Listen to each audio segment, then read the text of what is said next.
Ketika nafas sebuah kota terganggu, ketika sepinya sebuah desa tersenduh, ketika mata memandang saling beradu, muncullah hati, muncullah watak, muncullah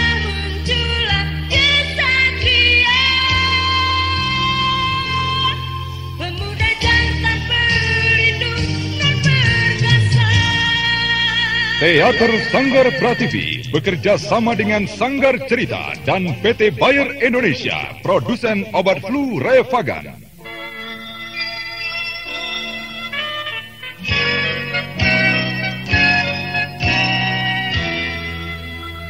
Revagan bekerja efektif membebaskan derita yang menyertai flu, seperti sakit kepala, demam, pegalinu, ataupun nyeri otot.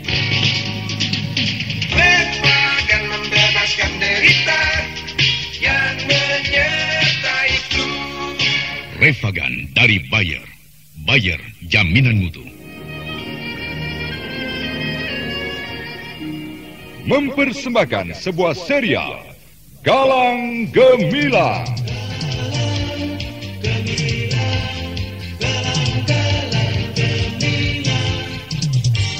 Galang Gemilang, sebuah serial yang didukung artis-artis terkenal Ferry Fadli, Ivone Rose, Chris Urspon, Neni Haryoko, Ana Sambayon, Bambang Jeger, Asti Swastra, Wenda S. Lubis, Edi Dosa, dan lain sebagainya.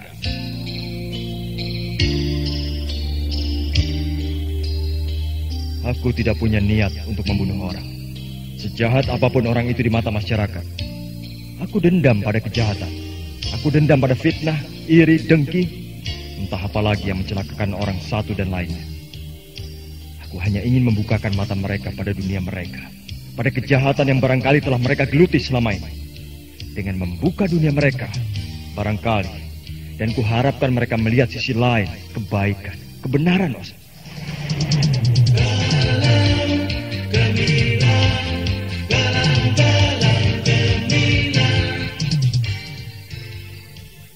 Dalam episode Dendam Orang-Orang Buangan menampilkan seri ke-134 dengan judul Melacak Jejak Si Tengkorak.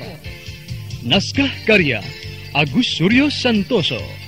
Dalam seri ini didukung oleh para pelaku Ferry Fadli sebagai Galang, Bambang Jeger sebagai Evan, Estu Irene sebagai Hesti, Ivone Rose sebagai Vera, dan Elias pembawa cerita. Teknik dan montase Joko SP dengan sutradara Bambang. Selamat menikmati.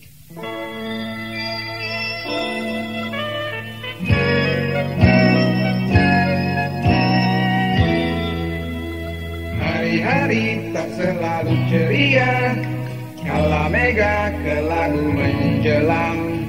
Flu dapat menyerang setiap saat, derita selalu menyertainya. Revagan bekerja efektif membebaskan derita yang menyertai flu, seperti sakit kepala, demam, pegalinu, ataupun nyeri otot.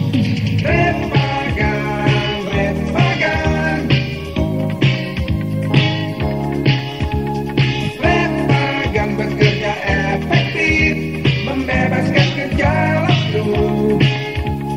Revagan membebaskan derita yang menyertai flu. Revagan dari Bayer. Bayer, jaminan mutu.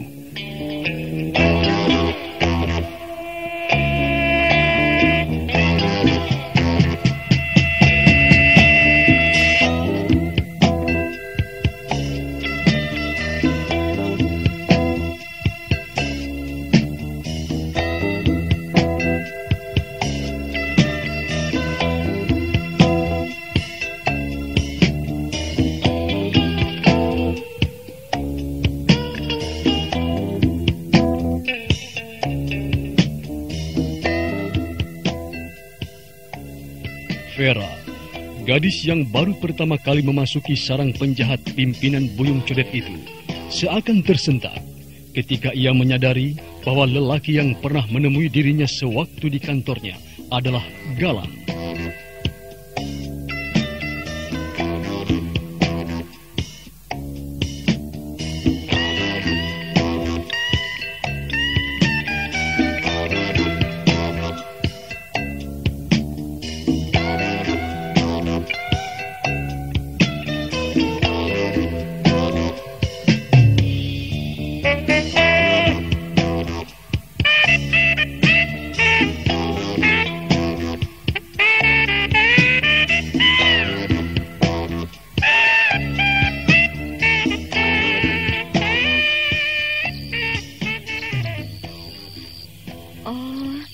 Jadi pemuda yang pergi ke kantorku itu yang namanya Galang. Baru kali ini aku bisa bertemu muka dengan dia. Seandainya sejak tadi aku tahu kalau dia adalah Galang. Kenapa, Vera? Entahlah, aku sebenarnya sudah lama mengagumi dia secara diam-diam. Karena dia tampan. Oh, bukan. Aku hanya menyukai petualangannya yang sering kudengar selama ini. Tapi aku tak menyangka orangnya begitu dingin. Dingin? Iya.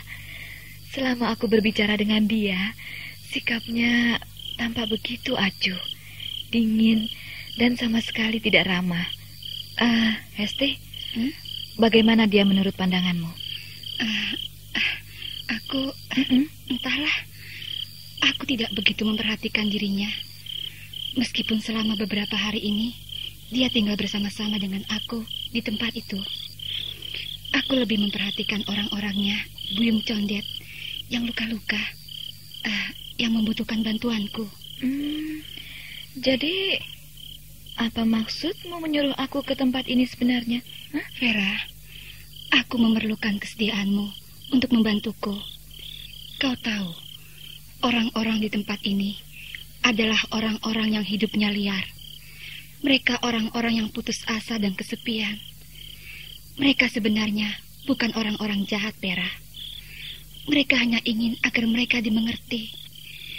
Bahkan selama aku hidup di tengah-tengah mereka, aku melihat mereka lebih memiliki rasa setia kawan, rasa kebersamaan yang tinggi, yang jarang kujumpai di tengah masyarakat, Vera. Hesti, bagaimana kau bisa berkata begitu? Sedangkan kulihat mereka begitu kasar terhadap sesama teman sendiri. Itulah yang belum kau pahami, Vera. Mereka memang kasar, tetapi di balik kekasaran mereka tersembunyi sebuah ketulusan yang mengharukan. Jika kau memiliki niat untuk melayani sesama manusia, salah satu tempat yang tepat adalah di sini. Di tempat inilah kau akan mendengarkan jeritan hati manusia yang tertekan, terbuang, dan terlupakan, Vera. Tapi Hesti, mereka adalah orang-orang berbahaya dan selalu berkubang dalam dosa. Lalu, apakah orang-orang berpendidikan seperti kita ini sudah pantas untuk disebut suci? Apakah kita lalu harus bersikap masa bodoh dan tetap membiarkan mereka hidup dalam kegelapan? Justru kau dan aku akan berdosa jika tidak berbuat sesuatu untuk orang-orang sesat seperti mereka. Mereka butuh kawan yang mau mengerti. Mereka butuh pengarahan, butuh bimbingan, butuh perhatian. Dan yang paling terutama, mereka sangat membutuhkan kasih sayang. Oke. Lalu apakah seluruh hidup kita akan kita korbankan untuk memperhatikan mereka? Sedangkan berapa jumlah mereka yang harus kita perhatikan di seantero pelosok kota ini? Apakah kita lalu harus mendirikan yayasan khusus untuk itu? Bukan itu maksudku. Tentu saja, kita tidak akan memiliki kemampuan ke arah itu. Tapi bukankah kita bisa menyisihkan sedikit waktu yang kita miliki untuk memperhatikan mereka? Berbuat sesuatu untuk orang-orang tersesat. Tidak harus menyumbangkan tenaga ataupun materi, Vera. Tetapi juga bisa berupa gagasan, ide yang bisa dijadikan jalan keluar. Kau mengerti maksudku, Vera? Ya, aku mulai bisa memahami maksudmu. Syukurlah. Yang kita perlukan untuk langkah pertama adalah keberanian untuk berkorban. Artinya, mengorbankan sebagian kepentingan kita pribadi untuk tujuan itu. Kuakui, itu memang berat. Tapi kalau semua itu kita lakukan dengan segala ketulusan dan kerendahan hati, maka Tuhan pasti akan memberkati kita, Vera. Baik. Nah, sekarang apa tugasku? Tidak banyak. Tugasmu hanyalah sebagai penghubung antara aku dan dunia luar. Kita akan berusaha agar perlahan-lahan orang-orang di tempat ini dapat kembali ke tengah-tengah masyarakat. Bukan karena paksaan, tetapi karena kesadaran mereka sendiri, Vera. Aku mengerti. Nah, sekarang bantu aku untuk mengobati orang-orang yang menjadi pasienku di ruang yang sana itu. Ayo, Vera.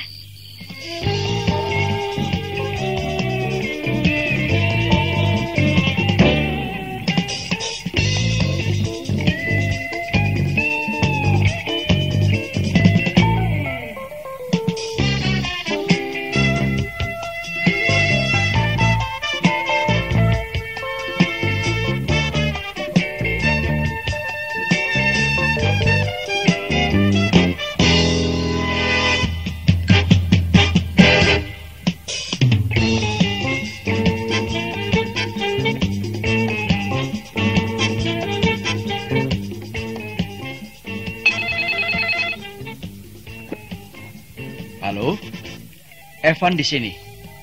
Iya, Ayah. Aku sudah 3 hari berada di rumah perkebunan ini. Apa? Belum, Ayah.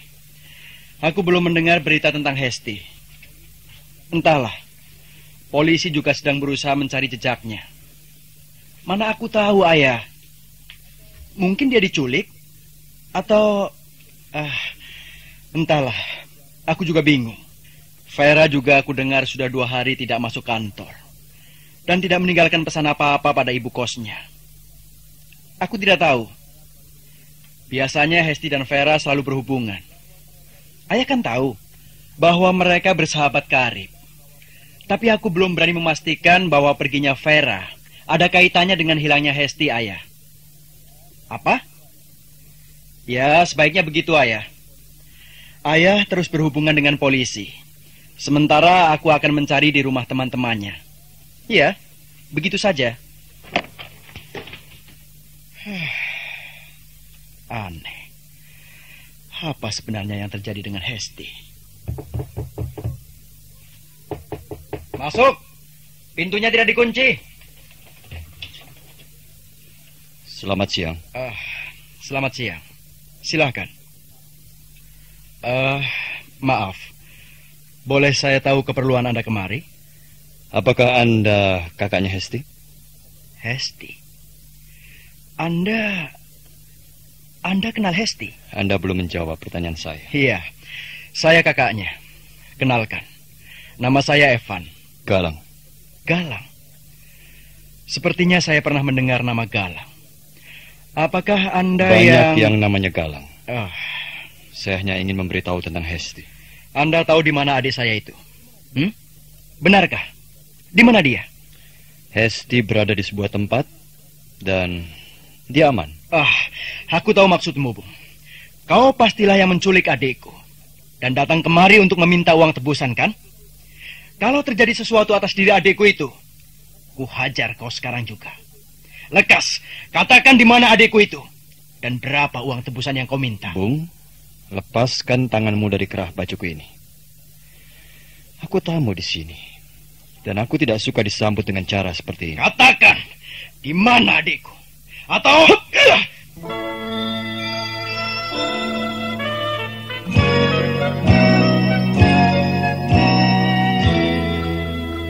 Hari-hari tak selalu ceria, kala mega kelabu menjelang. Flu dapat menyerang setiap saat, derita selalu menyertainya. Revagan bekerja efektif membebaskan derita yang menyertai flu, seperti sakit kepala, demam, pegalinu, ataupun nyeri otot.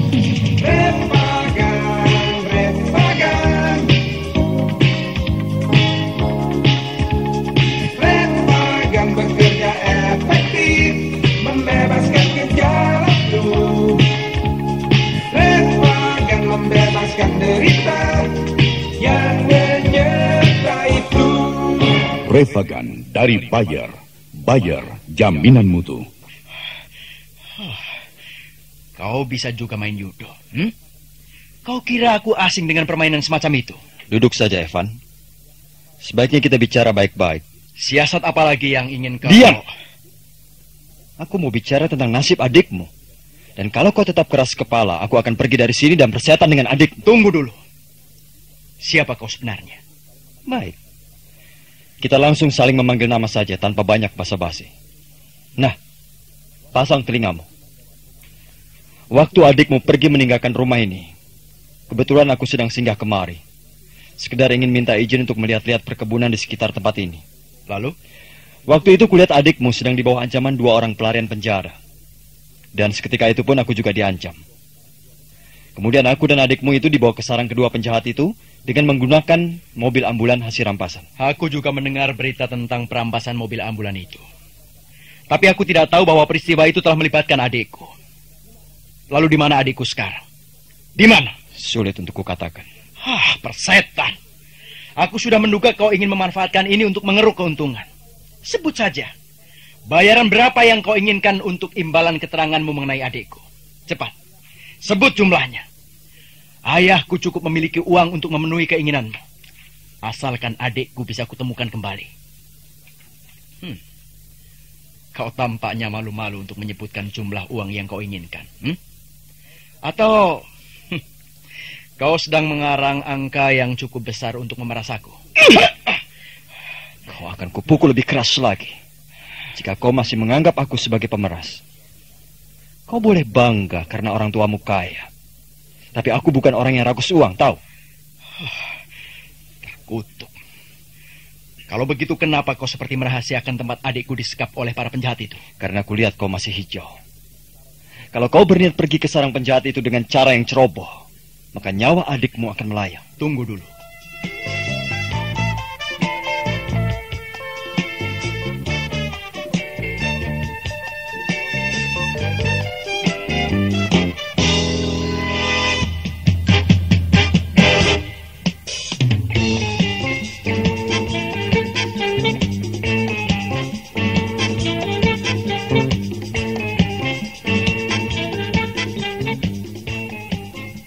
Kau tadi mengatakan bahwa adikku dalam keadaan aman. Bagaimana kau bisa tahu itu? Seingatku tidak ada seorang tawanan pun yang bisa dikatakan aman berada di sarang penjahat. Apalagi tawanan wanita. Disitulah kulihat kelebihan Hesti adikmu itu. Hesti tidak menampakkan rasa takut terhadap para penjahat itu. Dia hanya takut terhadap kekerasan yang terjadi di depan matanya. Dia justru memperhatikan kehidupan para penjahat itu dan memberi pertolongan pada yang luka. Jadi sekarang ini, adikmu justru dibutuhkan tenaganya oleh para penjahat itu. Kau mengerti maksudku? Sebentar. Kau tadi mengatakan adikku dan kau disekap hanya oleh 2 orang penjahat. Apakah di sarangnya jumlah para penjahat itu cukup banyak? Cukup banyak untuk melumatkan seorang anak muda kaya yang sombong seperti kau. Lalu bagaimana kau bisa lolos dari sana? Itu urusanku. Aku datang kemari hanya ingin mengabarkan perihal adikmu. Karena kau adalah kakaknya. Baik, baik. Kalau begitu mudah, kita tinggal menghubungi polisi. Kau kira begitu mudah? Sebelum kau sempat berbuat apa-apa, kau sudah akan menerima peti mati berisi mayat adikmu. Jadi, bagaimana baiknya? Kalau kau setuju, aku akan minta bantuanmu. Bantuanku?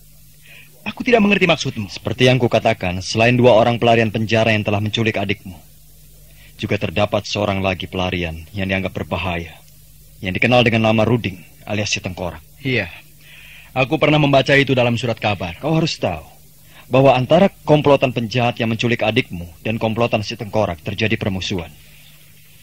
Persaingan antara 2 kelompok penjahat itulah yang harus kita manfaatkan, supaya mereka semua berhasil diringkus polisi tanpa mencelakakan adikmu. Bagaimana caranya? Kurasa itu sangat sulit. Memang sulit. Itulah sebabnya aku memerlukan bantuanmu. Aku akan berusaha menyusup ke dalam komplotan si Tengkorak untuk melihat seberapa besar kekuatan mereka. Sementara itu, kau harus selalu bisa kuhubungi. Untuk sewaktu-waktu menghubungi polisi bila saatnya sudah tiba. Aku mau. Apapun akan kulakukan asalkan Hesti bisa selamat. Aku rasanya ingin secepatnya menumpas para penjahat itu. Jangan terlalu menganggap enteng. Para penjahat itu jauh lebih berpengalaman.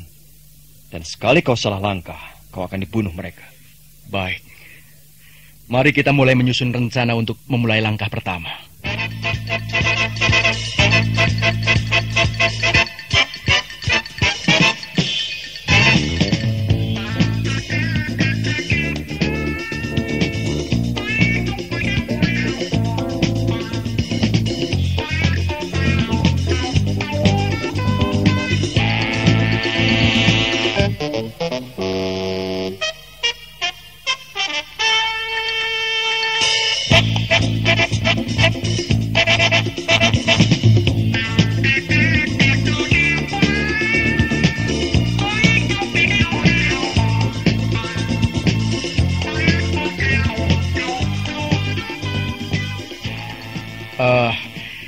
Siapa namamu tadi? Galang. Kalau tidak salah, aku pernah mendengar nama Galang. Sebagai orang yang selalu membantu polisi dan... Aku tidak kenal Galang yang itu. Tapi aku merasa bahwa setiap anggota masyarakat mempunyai kewajiban membantu polisi. Karena tanggung jawab keamanan dan ketertiban bukan hanya terletak di pundak para penegak hukum, tapi juga terletak di pundak setiap orang. Seharusnya memang begitu. Mungkin baru saat ini aku menyadari hal itu. Nah, Galang, bagaimana rencanamu? Aku akan berkeliling di tempat-tempat hiburan yang terkenal rawan. Biasanya, melalui tempat-tempat seperti itu, akan lebih mudah mencari informasi tentang bandit-bandit dan pimpinannya. Aku akan menyertai kau. Dan... Jangan bicara terus. Sejak tadi kau belum menyediakan minum untukku. Oh, sorry. Kau suka minuman keras? Bir dingin kalau ada. Aku tidak suka minum minuman keras. Tapi ayahku sangat suka. Di rumah ini dia selalu menyediakan minuman lengkap. Nah, ini bir. Di mana ayahmu? Di luar kota. Dia selalu sibuk. Tapi hampir setiap hari ia menelpon aku menanyakan berita tentang Hesti. Ibumu? Ibuku meninggal 2 tahun yang lalu. Itulah sebabnya Hesti sering pergi ke tempat ini untuk menghilangkan kesepiannya. Aku bisa mengerti. Oke. Kapan kau bisa mulai berkeliling bersamaku? Sekarang.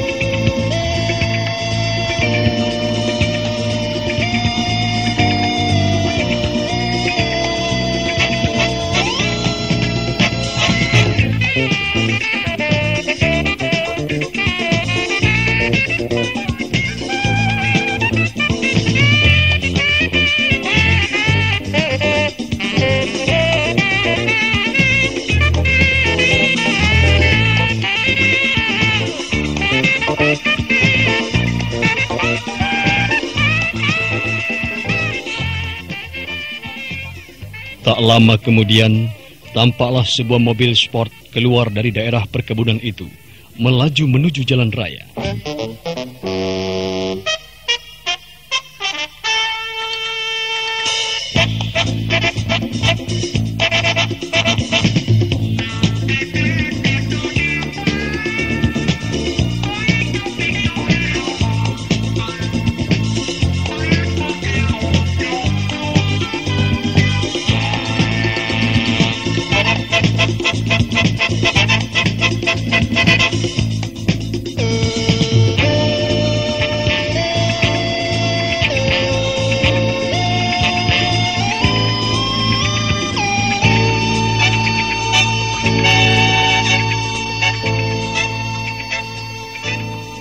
Nah, saudara pendengar, apa yang akan dikerjakan oleh Galang dengan pemuda kaya yang bernama Evan itu? Benarkah mereka akan berhasil dalam rencana mereka?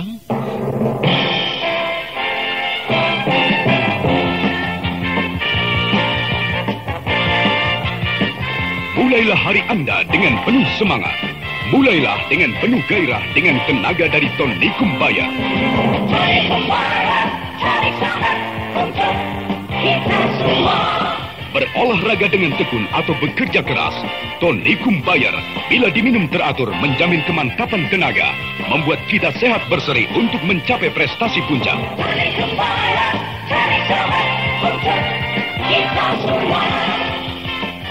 Tonikum Bayer mengandung ekstrak liver, mineral dan vitamin yang dengan mudah diserap tubuh menjadi tenaga tambahan.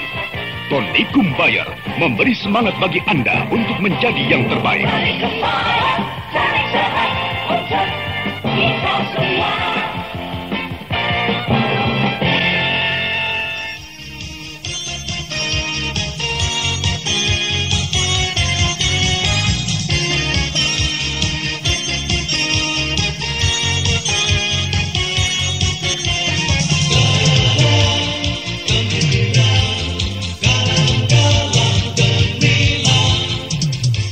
Silahkan mengikuti kisah ini pada seri berikutnya. Sampai jumpa.